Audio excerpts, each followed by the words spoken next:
सही बात है। लेकिन ऐसे भी कई लोग हैं जो एनसीईआरटी नहीं पढ़ते फिर भी टॉप कर लेते।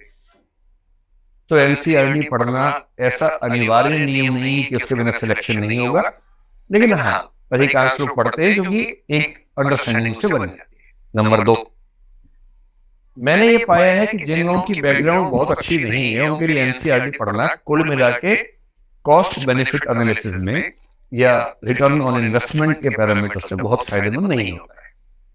मैं हर क्लास में बच्चों से पूछता हूँ जो एनसीईआरटी पढ़ के आते हैं, अमूमन जो वो बताते हैं वो ये है कि एनसीईआरटी छठी से 12वीं उन्होंने भूगोल की पढ़ी मान ली। मैं सिंपल पूछता हूँ कितने घंटे लगाए आपने, कितने दिन लगाए?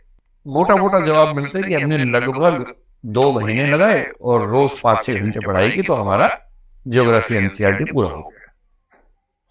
फिर मैं पूछता हूँ कितना परसेंट आप समझ गए, ठीक से कंसेप्ट आपका ठीक बन गया? अमूमन वो बोलते हैं कि सर 40-50-60% के बीच में समझ में आए, लेकिन हर बात समझ में नहीं है, हम कोरिलेट नहीं कर पाए, कहीं कहीं कंसेप्ट समझने में दिक्कत आ रही।